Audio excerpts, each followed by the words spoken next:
I had a live stream with the most people I've ever had on at once. It was like 900 something. Wow. And I was shocked. And I think like 300 people got saved in that live stream. Oh my gosh, dude. What? The issue right now with social media is there's not a lot of partnership between the in-person church and the social media movement. We need help from like youth pastors today, from pastors, real in-person. We need their help. My ministry cannot be the focus of someone's Christian community. They need to be plugged in, real in person. They need accountability.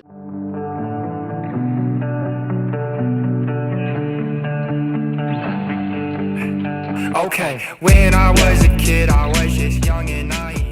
What's up, everybody? Welcome back to another episode of Social Media Revivalists. So stoked you are here. My name is Kika Ghobrial. I'm your host. And hey, before we hop right into this, I'm so excited about our guest today. But before we hop in, would you do me one big favor? And just one. If this is helpful to you, if this has encouraged you in any way, would you send this to a friend? Because for me, I know that I get fired up about sharing the gospel, especially when I hear other people doing it and how they're doing it and what God is doing in their lives. And I think that this could be an incredible way for us to get each other fired up, to hear stories of how others are doing this as we hop into Social Media Revivalists, where here we hear stories about how Christians online are bringing real world revival. And so today we have a very special guest. You probably know him very well, and as do I, at least from the online world. And today I get to meet him in person. So please welcome with me from your computer. Say, what's up, Elijah Lamb? Welcome to the show, man. So excited to have you on. So thank you. And what is up? How are you feeling? Hello. Hi. Howdy. That's my go-to. I love that word. I love the word howdy. So there's something in me. I don't know what it is, but hey, that's great. I can't judge. I love that too. So, dude, so excited to have you on, man. And just to get us right off the bat here, Elijah, would you tell us a little bit more? Who are you? Give us a little bit of your backstory, and then also would love to hear from you. What is it that got you started in the online world, and how did you really start to share your faith online? Okay, cool. Well, hi, I'm Elijah Lamb. I'm 18. I'm a senior in high school. And where to start? I grew up in the church. Always loved church. Always loved it as a kid. Was definitely a safer place for me.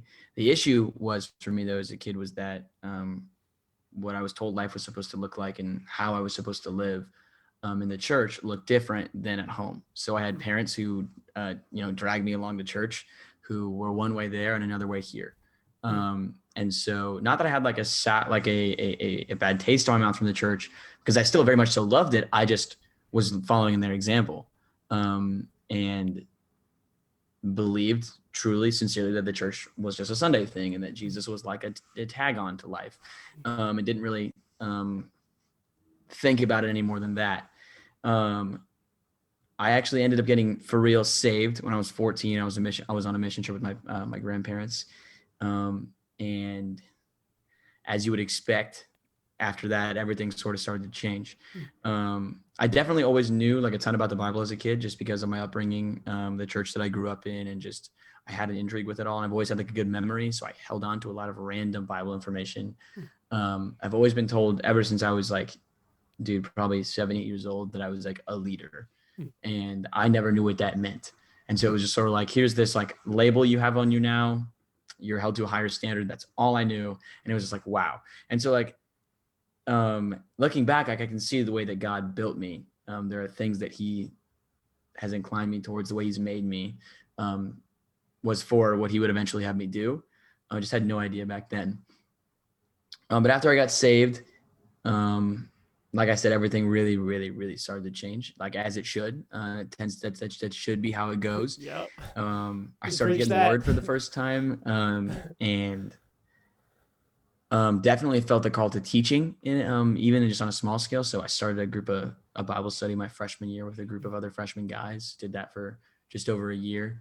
Was helping to serve in my church and an FCA. God was just opening up a ton of doors for me to lead others and to teach here and there. Preached my first sermon at 16. Cool. And I was just like dang it. And that sounds, you wouldn't think, but so what happened was I loved preaching so much. I preached that first sermon and I was just so taken aback by how much I enjoyed it. Like I was shocked. And I remember many nights praying, being like, God, I want to do that all the time and I can't. So why? And I just remember asking God, like, please just give me a place where I can teach, where I can lead, because this is like my favorite thing in the whole world. And then TikTok fell in my lap. And I actually had blown up for a few months. Like I had around 200,000 followers before I began to look at TikTok as a ministry opportunity. I don't know what it was that kept me from seeing that sooner, like at all. But I actually, so I started to gain a following in April 2019. And by July 2019, I started teaching. I started, doing Bible questions and making videos on the Lord and talking about all this stuff.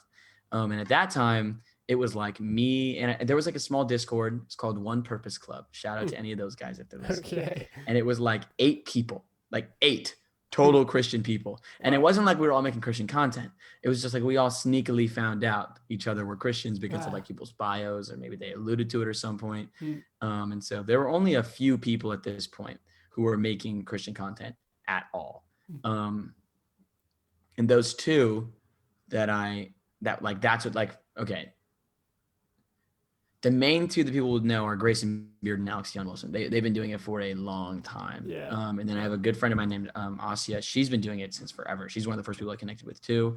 Some of the guys, if you heard about the Praise House, I connected with them really early on after that summer. And so the community sort of grew, like really blew up after that summer. But I remember being like kind of like nervous at first when I started to teach, because I was just like, this is not a safe platform for this. Like people are not going to like this. And it's not like I have a ton of people. I did not know how people were going to respond. Luckily, like a ton of people were like, yo, this is really good. And then of course there's people who are really mad right at first, because I was like doing some apologetic stuff. And those videos I made in summer 2019, like exploded.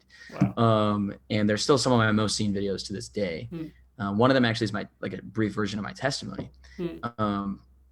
And so I started doing like live stream Q&As. Like that week, like I think like I had a live stream with the most people I've ever had on at once. It was like 900 something. Wow. And I was shocked. And I think like 300 people got saved in that live stream.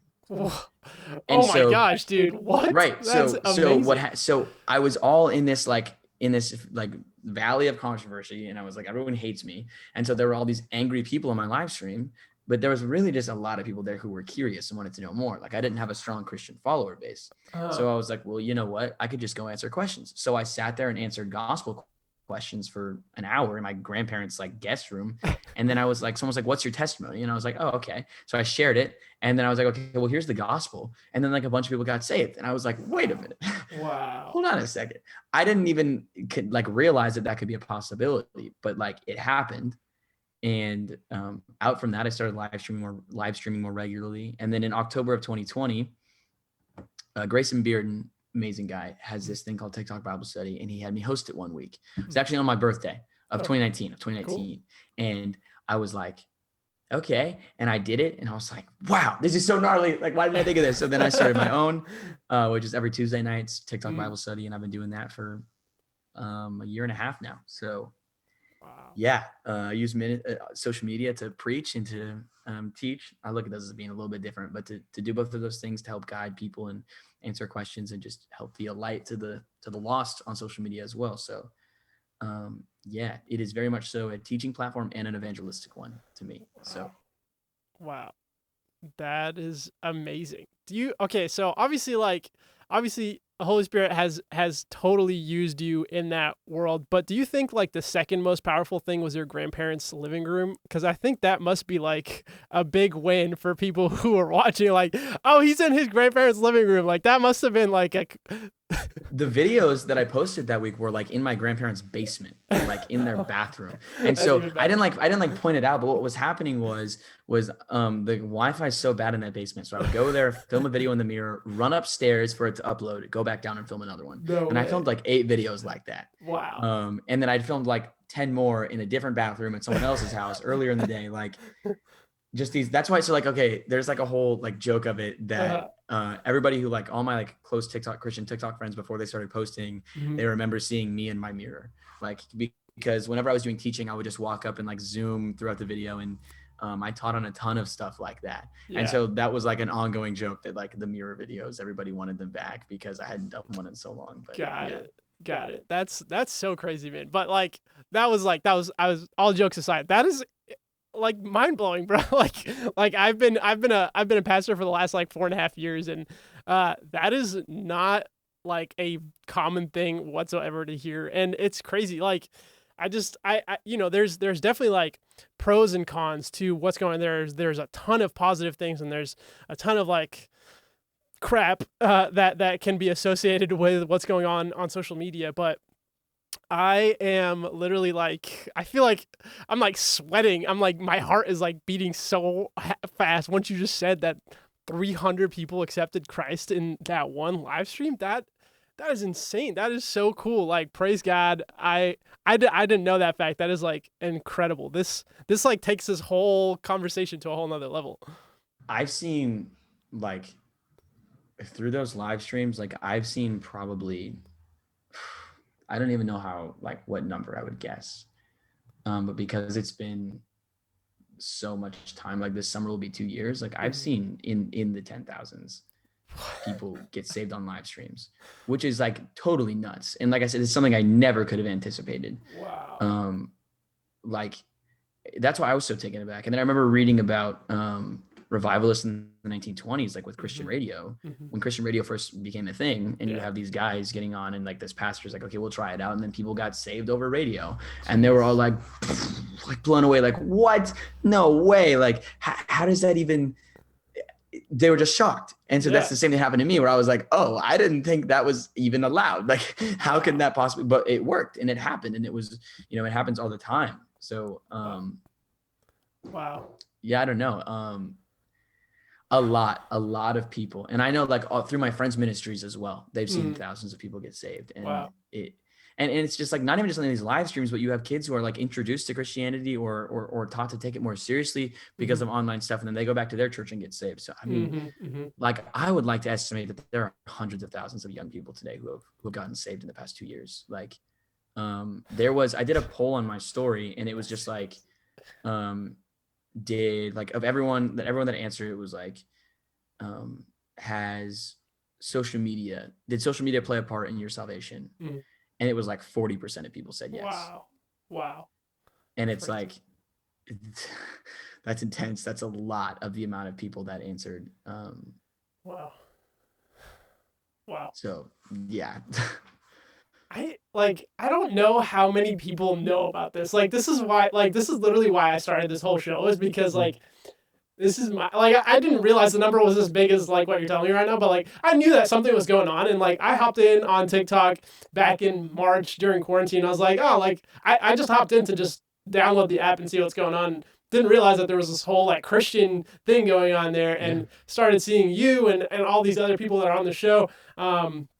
I was like, well, the first person that you already mentioned was Alex Dion Wilson. I connected with him a few years ago, just like on Instagram, because TikTok wasn't even a thing. And I loved what he was doing. I was like, this is so cool. And so, but then when I saw what's going on TikTok, I was like, this is insane. Like first of all, like the number of people who are doing it, like I came in a little bit later than everybody else. So I was astounded to see the number of people, like young people who were like, hey, I'm excited about my faith. So, well, yeah, go ahead.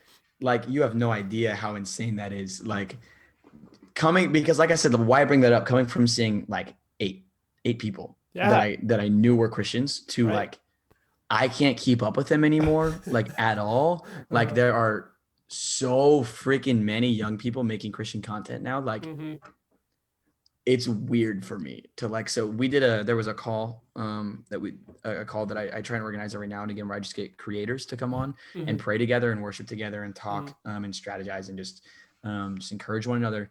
And going from like knowing 8 total people to having a couple hundred people on one of these calls, like, I was just sort of like, what is going on? Like, this is crazy. And if you go to a Christian, you can go to like suggested, once you follow them, like you will find dozens and dozens and dozens of other creators. And so like, seeing the magnitude of this movement, like how many people are really doing this is insane for me. Like, everyone on TikTok knows about Christian TikTok. Yeah. Every single person. Like it's, even if they're not on it and they're not actively participating in it, they know that it's a thing. They know that we're there. Like we're not just sneakily hiding under the radar. Totally.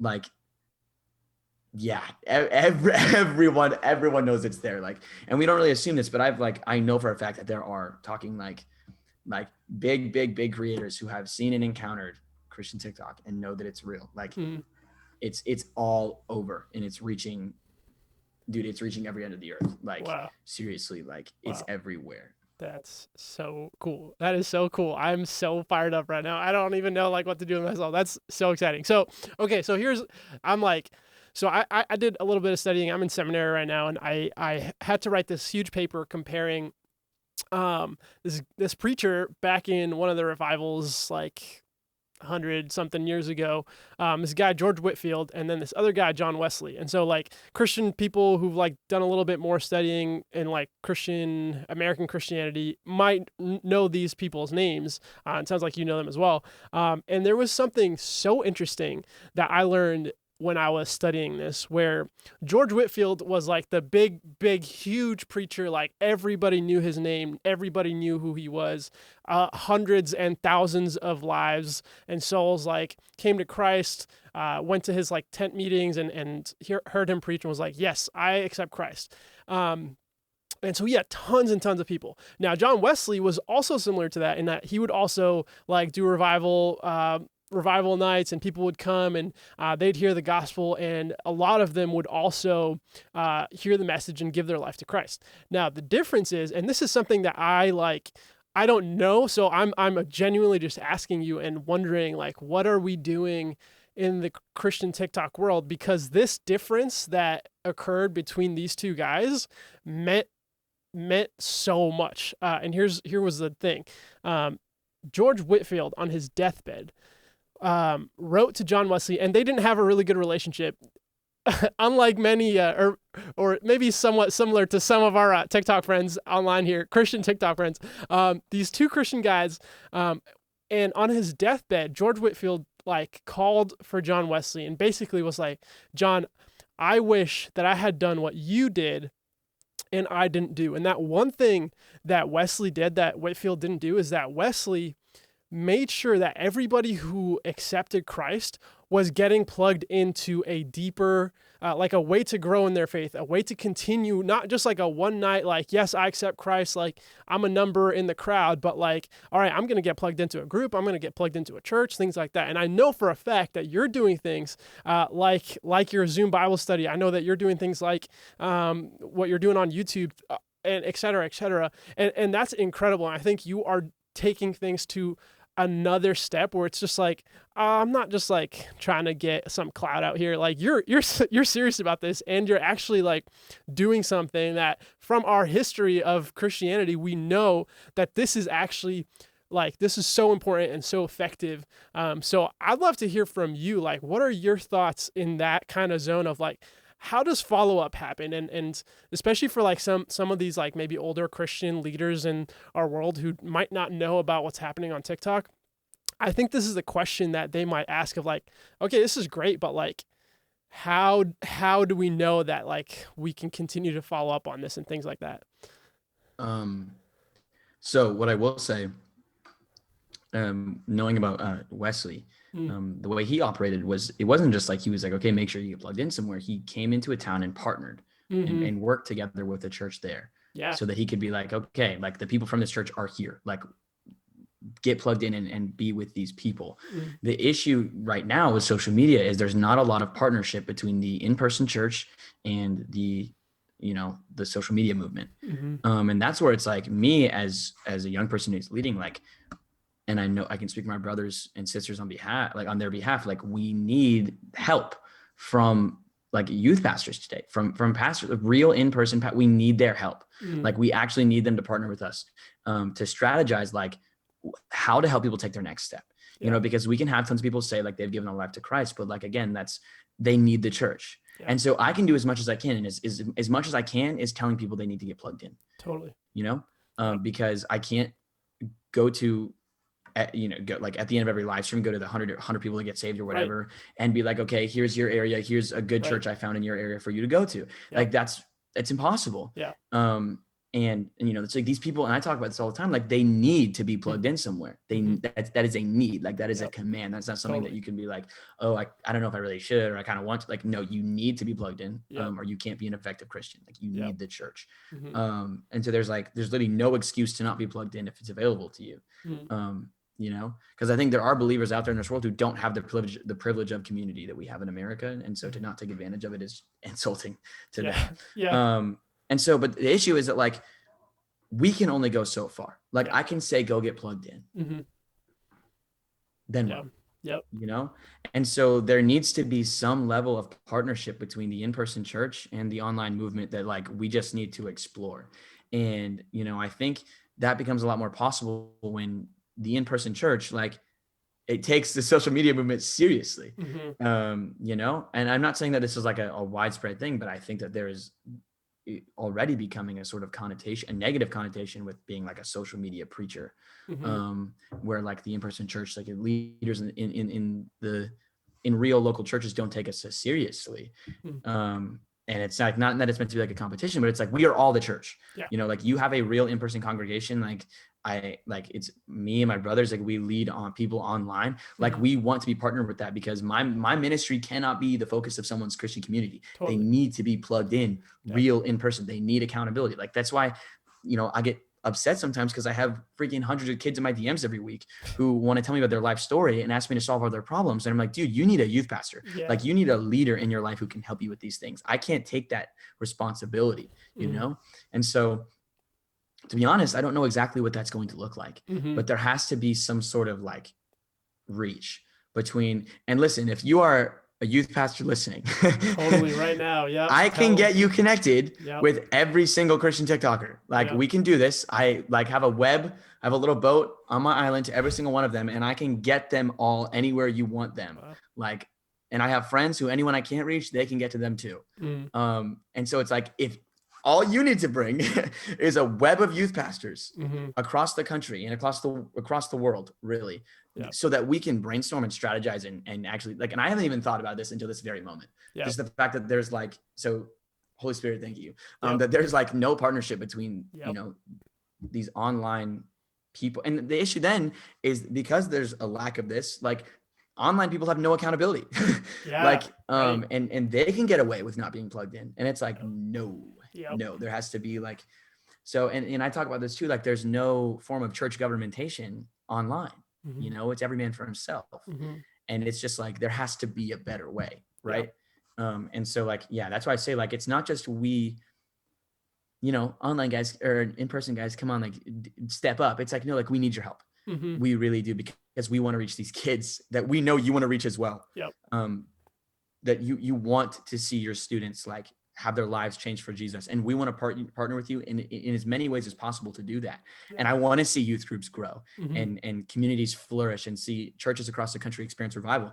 A revival that's happening online, if it's not also happening in person, it's not revival, That's not true, genuine revival. So like I don't have like a perfect solution to this now. I just know that there has to be a way that we can work together. Because that's what the church is called to do. We exist online. Other pastors are called to, and preachers and ministers are called to exist in person, do their stuff there. Not that I don't do anything in person, for sure. In my church and in my local community and all that, but like, there has to be a way to bridge the gap, so that online converts become members of a congregation. Yeah. Wow, dude.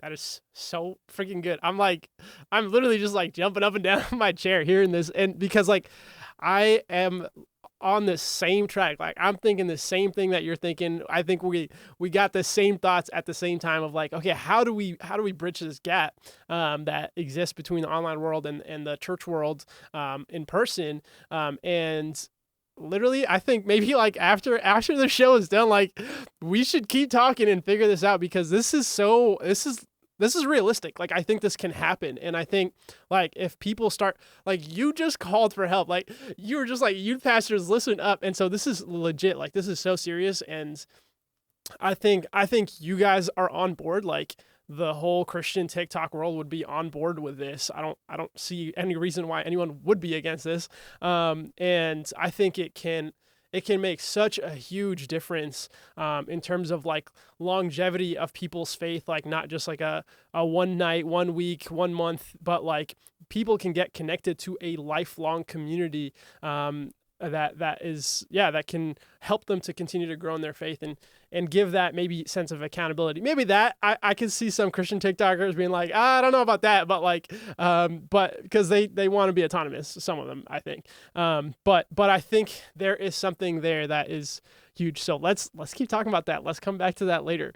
That's huge. And I know, I'm connected to a few pastors myself, and so we can do our best, to do that. And I know you are as well. You're like out here speaking at different conferences and things. So you can kind of like mesh the webs together as we go through that. But that's awesome, man. That's the thing about it too, is I have some friends that live in the Atlanta area in Georgia. And so there's this place, it's a town called Marietta.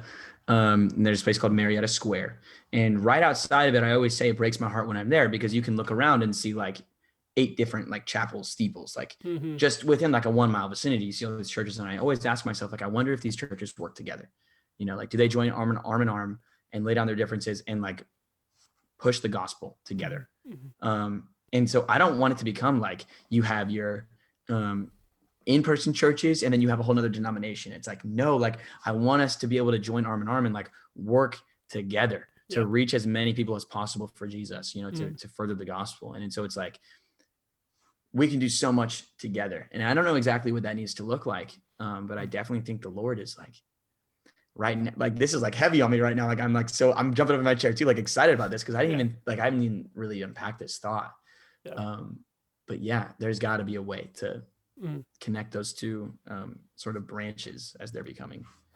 Yeah, man. Keep praying for that. And I know that God's doing something right now. So yeah, wow, amazing. Okay, anyway, all right. I would love to keep talking about this, but we got to cover a few more things. So let's just break it up real quick. Elijah, is cereal soup? I hate this question. No.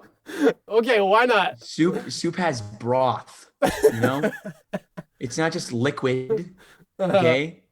It's not just a solid inside of a liquid. These are, because you have completely liquid soups, right? So is milk a soup? No. Dude. Milk is not a broth. Soup is like thick, the viscosity of soup. You know what I'm saying? Love that. Okay. I have a lot of thoughts about this. Okay. I don't know if you're more excited about that or the other conversation that we're having. That's great. It seems like you've given this question a lot of thought. It seems like you've It's one of those things where I'm just like, why do people even ask this? It's like, did Adam and Eve have belly buttons? Why are you asking me this question? The answer is obviously no. I'm like, why are we talking about this, guys? The answer is no. That's where it needs to stop. No. Like, just end it. Oh man, I love it. Okay, all right. Hey, I'll give into that. I don't need to fight about this. I think I'm good. I agree. I think I'm good with that. Whatever you say goes. You're gonna spark up some division if you do disagree. Yeah, dude. Yeah. Speaking of division, man, that's a real thing. Actually, this is a perfect transition. So, okay, Elijah, you have done a fairly good job, at least from what I've seen in the past. Of kind of like trying to stay outside of the division that's happening in TikTok, because like we're saying, there's so much good stuff happening on TikTok and Christian influencers, not even just on TikTok, but like on social media in general.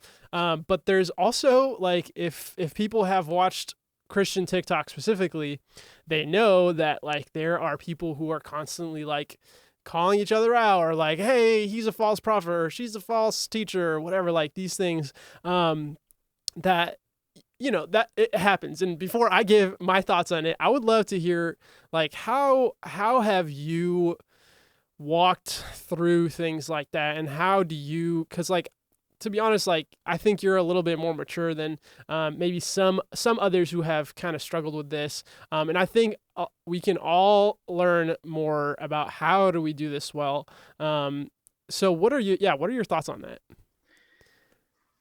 There's a few things. something I first think I have to establish is that like not everyone is called to be a teacher. Mm-hmm. And because that lack of accountability, you have people who are very clearly pursuing fame and pursuing a platform and not, the gospel. Yep. And so it's pretty easy to discern with these people, like usually what they're about. Mm-hmm. And so what happens is you have people who are teaching for clout and not teaching for Christ. And that stirs up a lot. Of garbage. Yeah.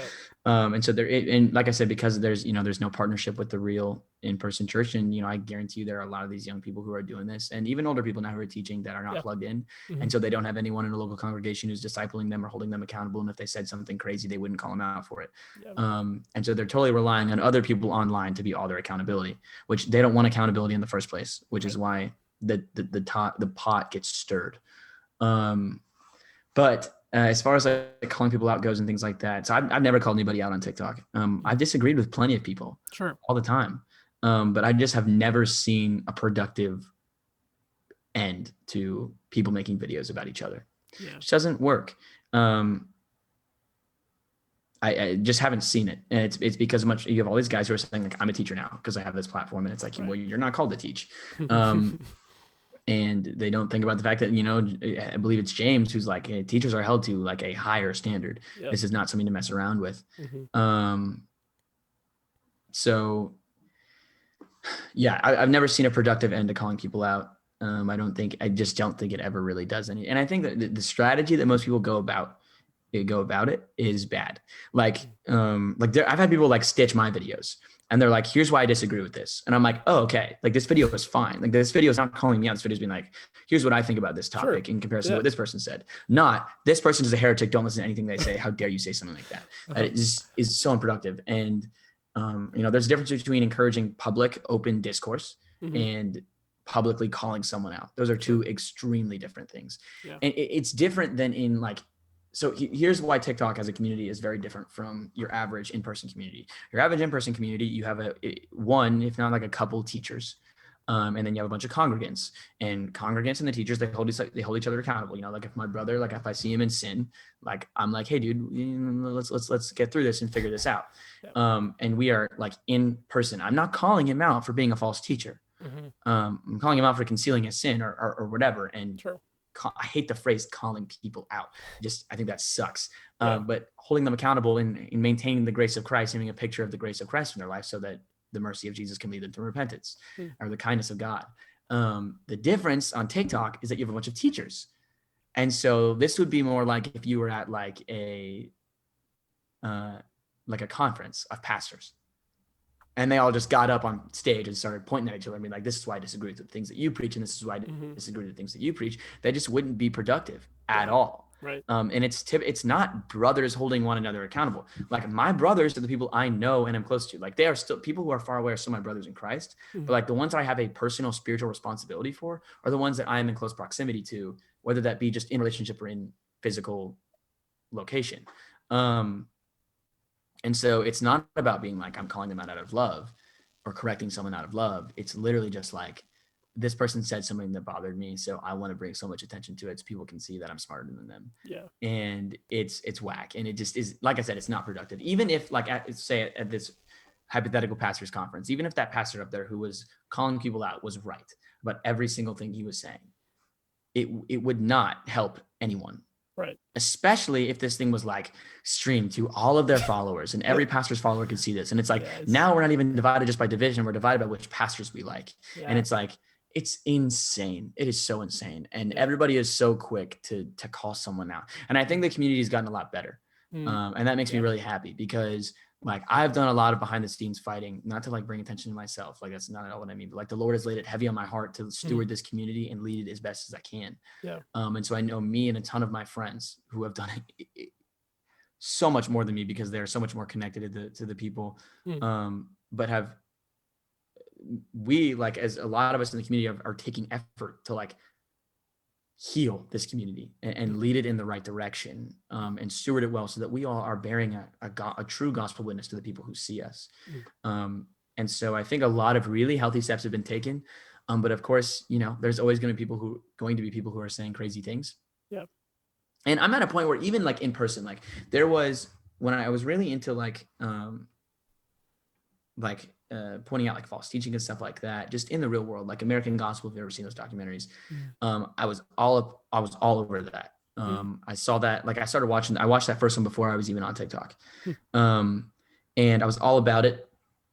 And, you know, my grandpa raised like in like my freshman year and a little bit before that taught me a ton about what these prosperity gospel guys were saying and the word of faith movement and like how to recognize it all, and told me people, like names, and not to be like, don't listen to this person, but like, this is what this person has said and this is why it's wrong. What I encounter is just, you have, you know, people with that zeal, like just saying names and name dropping and saying this person bad, this person, this, it's never productive. It never does anything, because if people are being deceived, that's on them. Yeah. You know, it just is. And so we see Paul like call people out, and that's just not like in the New Testament where he's like, I gave them over to Satan, you know, speaking from an apostolic authority. That's just not how it's usually carried out today. Today, it's, you have someone on one side of a screen calling out another pastor across the world and saying, this is why they're horrible and I hate them. And raising up a faction of believers who are going to be against them too. And it's just like, it never goes anywhere. What you need to do is encourage a biblical church culture of people who are reading the Bible for themselves, so that they're not just hearing things that tickle their ears, so that they have the word hidden in their heart, so they have it as a sword, as a weapon to wield, to wage off anything that comes at them. So like when false teaching is laid before us on a golden platter, we're like, ew, that's disgusting. I don't want that, because I know what that really is. And so it's like, you know, you can know who to avoid. You know, you can know, don't listen to this person, don't listen to this person, whatever. But if you don't know why, you know, and you can't make a defense of your faith, it's void. That's purposeless, you know? And so it's like my thing, like I made TikToks on my second account, the account that I do like my more doctrine teaching on false teaching a while ago. And I look back on them and I'm like, man, these just weren't helpful. Like these didn't help anyone. They just made a lot of people mad, and a lot of people were upset at each other, because you had the one crowd who was like, I hate false teachers. And the other crowd was like, no, these guys are not false teachers, just butting heads. And the people in the middle who are like, I don't understand any of this, just it didn't help them either. They just saw a bunch of conflict. And so it's like, here's what I can do. I can either point out who's bad, or I can teach the truth. And the people who care to listen won't be deceived, you know? And so that's why I haven't called anyone out, because I don't see it being productive. I don't want to damage my witness. I want to stay as credible as I can. I don't want to associate myself with the wrong crowd. Like, I just want to teach the truth, and people can do with that truth what they please. So that's huge. That's huge. It was so interesting. So this morning I was just reading through my quiet time, and I actually like had no idea this was coming up as I was reading, but I knew that we were having this conversation today. And so this was so interesting. It comes from Philippians 1, and it's 15 to 18. So interesting to hear what Paul's saying here. So ready? It says, it's true that some are preaching out of jealousy and rivalry, but others preach about Christ with pure motives. They preach because they love me, for they know I have been appointed to defend the good news. Those others do not have pure motives as they preach about Christ. They preach with selfish ambition, not sincerely, intending to make to make my chains more painful to me.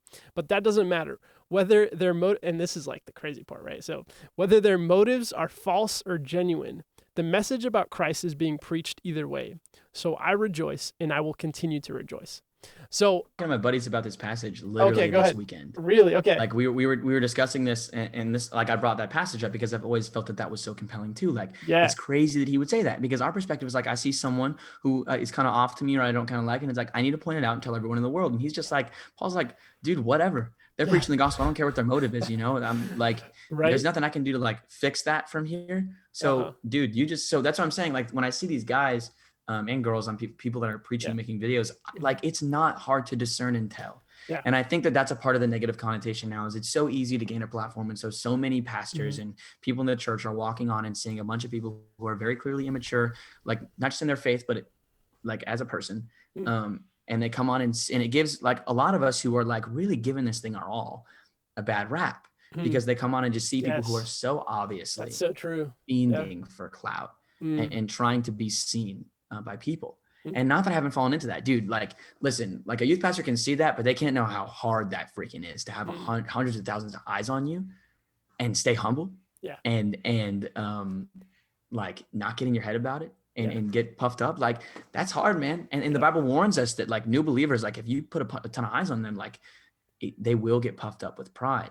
And so like, that's why I'm thankful for all the time that I was a believer before and all the things I learned before I became a believer, because, you know, I learned the hard lessons about this. And, but so, I mean, I have buddies who are Christian who don't make Christian content, who like videos I've even been in that have just blown up and gotten millions of views. And it's like, there's this part of me in my flesh that's like, do that.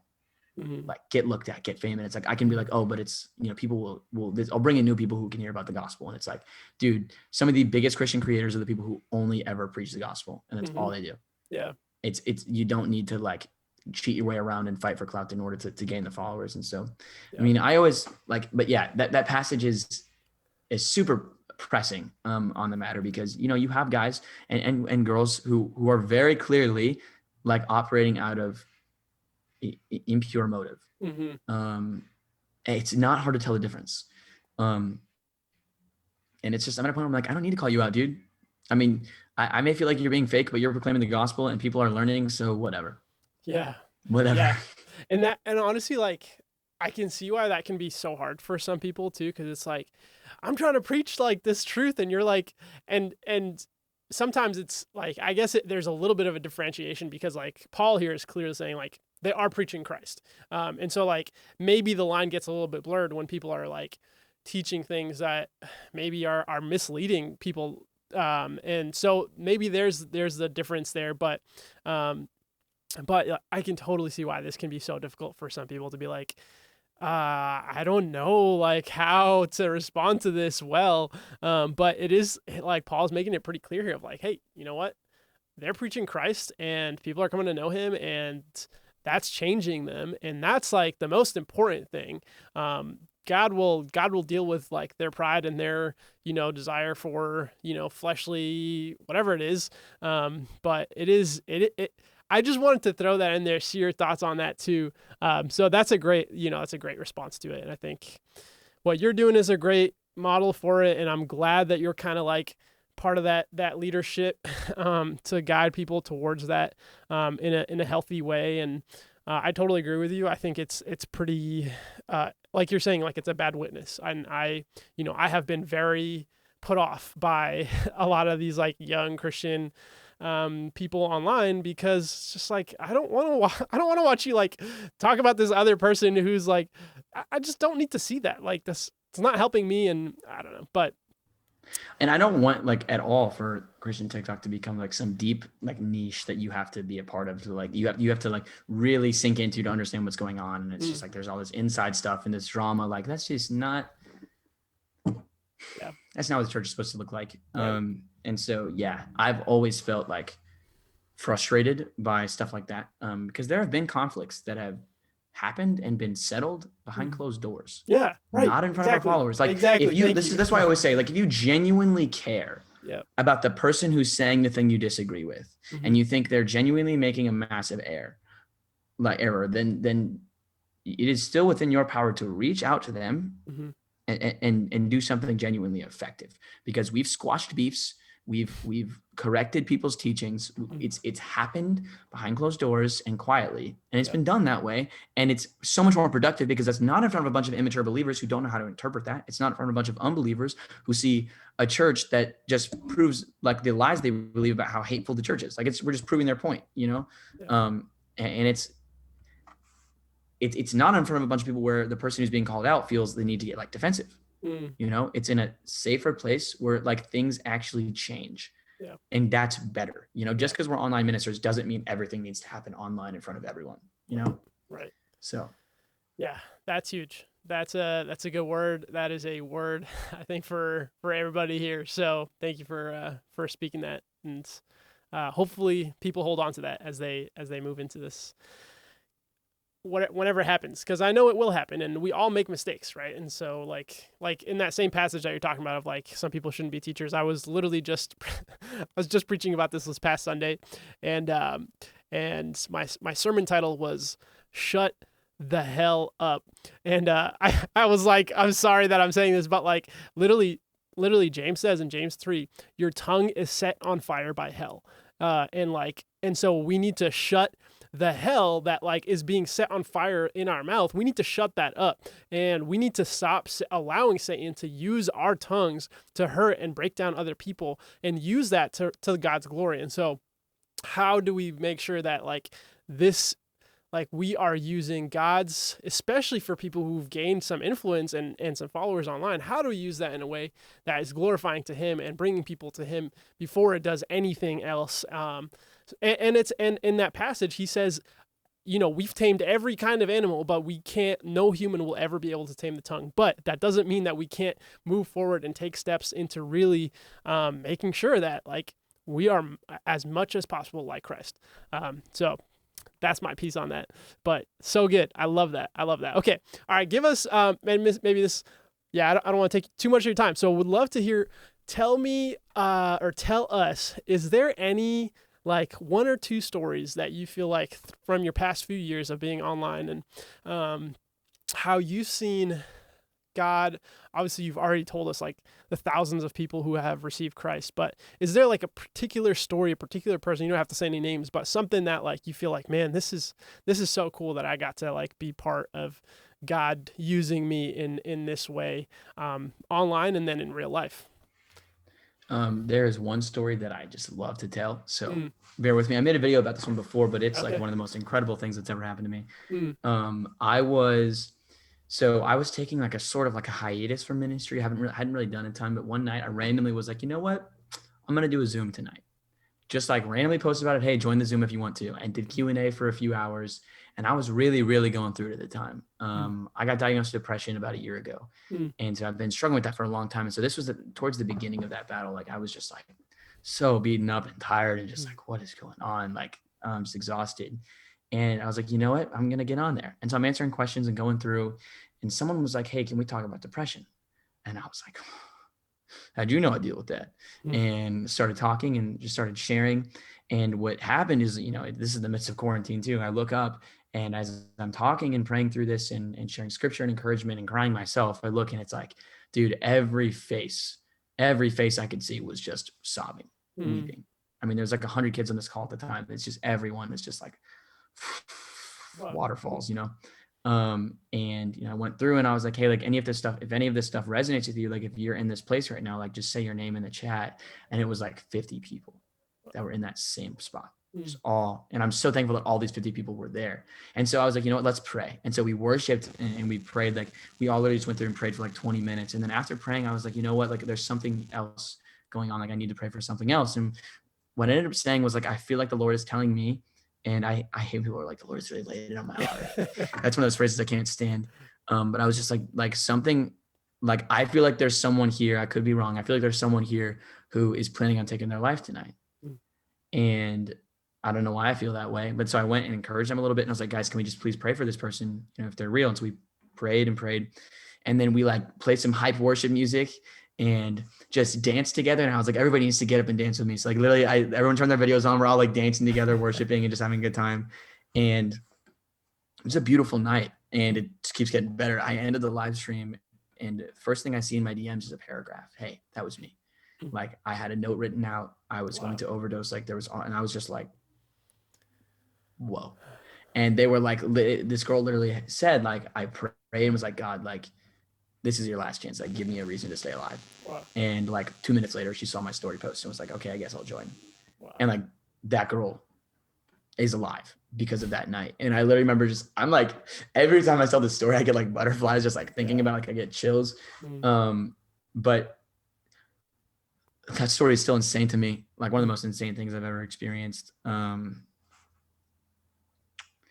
Outside of that, I don't know, man. I've had the privilege to mess up a ton and learn a ton of really hard lessons the hard way. And God has definitely used, you know, these past few years in person and online to refine me a ton and make me a different leader, make me a different preacher. Completely wrecked me and changed me from the inside out. The person I was when I started online ministry and who I am now, not even remotely similar. Wow. So, you know, I just been through tons of little experiences and moments that God has used to humble me and to change me. And he's constantly having to humble me, of course.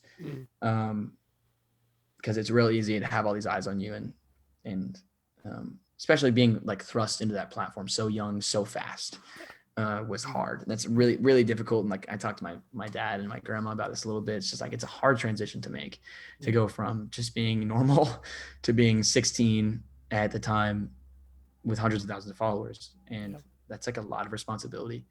And so it's been an interesting transition. And you see like in men like this in the past who were very young, given like a book deal, super young, made pastors at 19, and then they go like have an affair or they like commit suicide or something. And it's just like horrible things happen sometimes to young men who just don't have the right accountability, don't have the right people holding them up. And so that's why I'm at a point where I'm like, I trust that God is not done with me, that he's doing something huge right now and in the future. And so like, I'm very meticulous and careful about who I let in my circle, and who I let like speak into my life basically.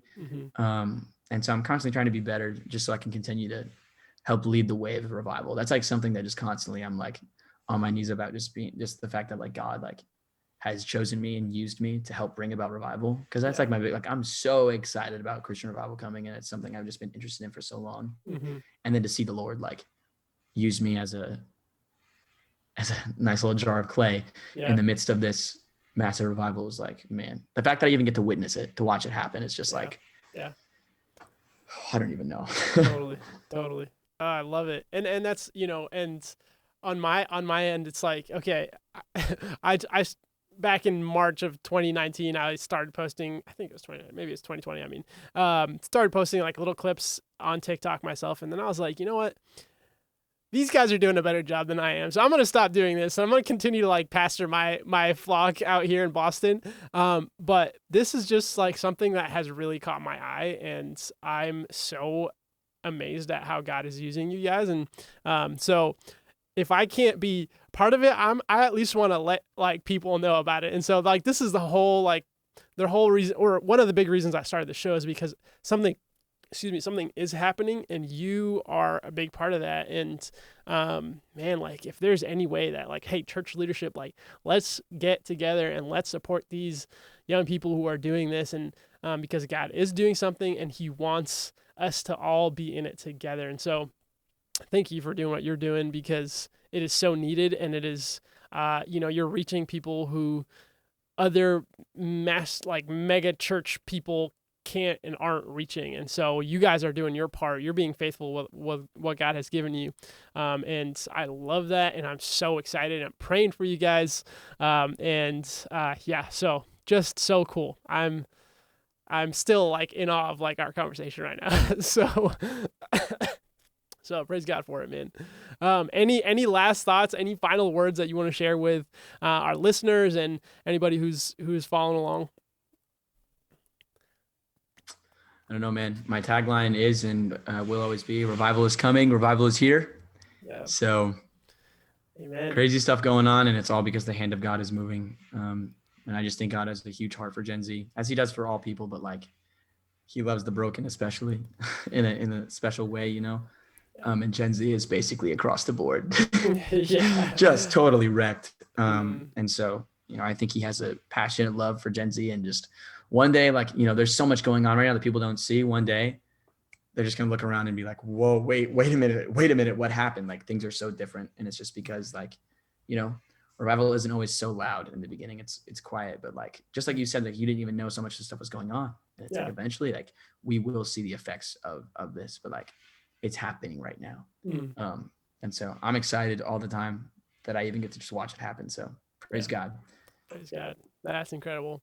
Dude, well, Elijah, thank you, man. Thank you for hopping on this episode. And it's just so cool to hear what God's doing with you. Hey, if people want to connect with you online or through social media, what is the best way for people to reach out to you? Okay, Elijah Lamb on TikTok and Instagram, and then just Elijah Lamb on YouTube. Cool. Those are my 3 places. Great. All right. Well, once again, thank you. And thank you to everybody who's listening, who's watching. You guys are awesome. And again, just like my one request is, if this has encouraged you, if this has helped you in any way, if this has gotten you fired up, please send this to somebody else, because I know I'm fired up. I'm gonna send this to some people, and I hope you do too. And if you want to if you want to subscribe, go for it.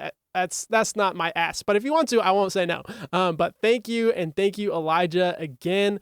Love you, man. Revival is here. Revival's coming. Did I get that right? Hey, Revival's here. Revival's coming. And as I'm saying as well, thank you. We love hearing stories of how Christians online are bringing real world revival. It's happening, and it's real. And it is incredible, and we get to take part in it. And if you're watching and you want to take part in it as well, do it. God wants to use you. It doesn't have to be online. It can be in person. You have friends, you have people all around you who need Jesus, and we can be the light and the salt that Jesus calls us to be.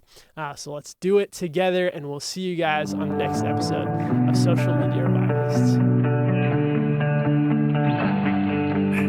Okay, when I was a kid, I was just young